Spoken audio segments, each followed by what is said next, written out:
மக்களை எவ்வளவு முட்டாளாக நினைக்கிறீர்கள்?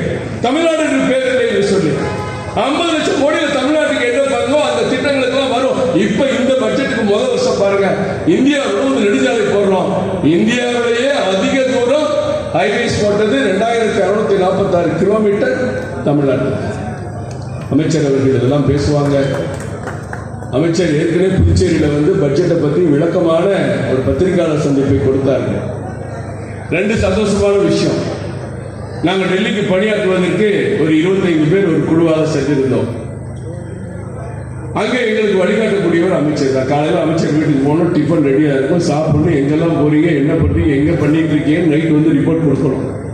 அதே மாதிரி தொடர்ந்து ஒரு 13-14 நாட்கள் எங்களெல்லாம் ஒரு வாத்தியார் மாதிரி எங்களை பார்த்து டெய்லி வேலை வாங்கி 27 ஆண்டுகளுக்கு பிறகு டெல்லியிலே பாரதிய ஜனதா கட்சி வெற்றிக்கு அமைச்சர் அவர்களும் ஒரு பங்கு காரணம் என்று சொன்னால் மிகையாக.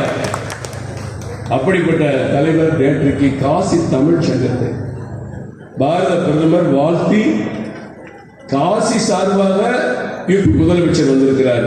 தமிழகத்தின் சார்பாக நம்ம முருகன்ஜி அங்க போயிருக்கிறார். எவ்வளவு பெருமை! நேற்று தொடங்கி வச்சுட்டு அந்த புண்ணியத்தோட இங்க வந்திருக்காரு. இந்த புண்ணியம் நம்ம எல்லாருக்கும் சேர்ந்து அவர் நல்லா பார்த்துக்கணும். மும்மொழி திட்டம் வெட்கமா இருக்குங்க. பத்திரிகை தொலைக்காட்சிகள் கூட பொய் செய்தியை போடுறாங்க. இந்திங்கிற வார்த்தை தேசிய கல்விக் கொள்கையில புதிய கல்வி திட்டத்துல ஒரு இடத்துல கூட கிடையாது. ஆனா இன்னைக்கு வாழை பத்திரிகைகளை பார்க்கிறேன், இந்தி படிச்சாதான் தர்மேந்திர பிரதான் சொல்லிட்டு நிதி கொடுப்போம்னு சொல்லி போய் பித்தலா.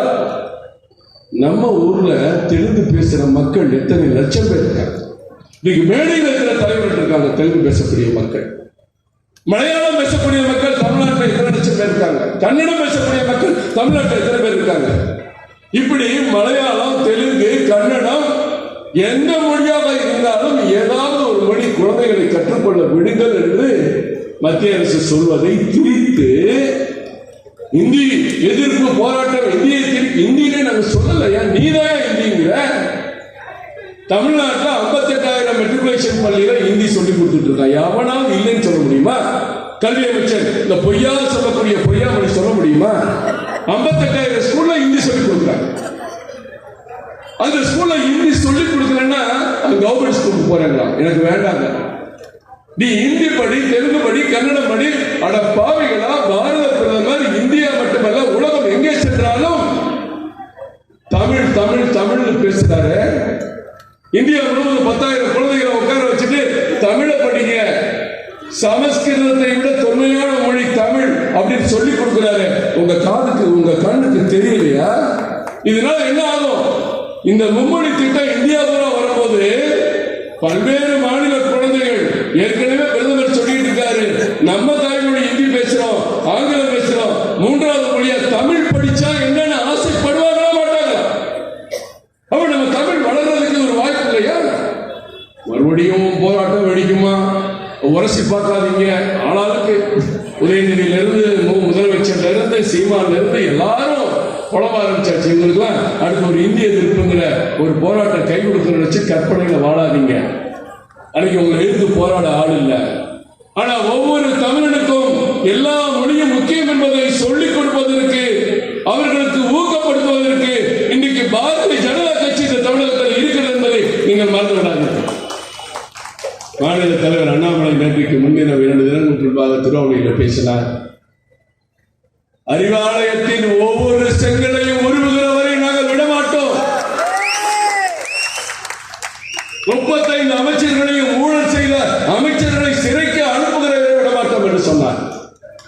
அப்படி உறுதியோடு நெஞ்சுரத்தோடு தமிழகத்தின் மாற்றத்தை கொடுப்போம், கால் ஒன்ற முடியாது, வேறொன்ற முடியாது என்று சொல்லி கிண்டல் செய்த நீங்கள் இன்றைக்கு எப்படியாவது பயந்து இன்றைக்கு முதலமைச்சர் பேசுகிறார்.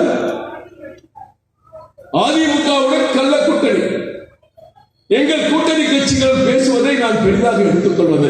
ரெண்டு கோல் போட பார்க்கிறார். ஒண்ணு, பாஜக பெரிய கூட்டணி அமைக்க விடக்கூடாதுன்னா ஒரு பயம், மனசுல இருக்க பயம். இன்னொரு பக்கம் கூட்டணி கட்சி எவ்வளவு விட்டு ஓடிடக்கூடாதுங்கிற பயம். இப்படி இன்றைக்கு பாஜகவை பார்த்து பயந்து கொண்டிருக்கிறீர்கள் என்று கேட்டால், கடந்த தேர்தலில் 80 லட்சம் வாக்குகளை பெற்ற கட்சியாக இன்றைக்கு பாஜக இருக்கிறது. 12 பாராளுமன்ற தொகுதிகளில் நமது அமைச்சர்கள் போட்டியிட்ட தொகுதி உட்பட, வினோத் அவர்கள் போட்டியிட்ட தொகுதி உட்பட 12 பாராளுமன்ற தொகுதிகளில் நமது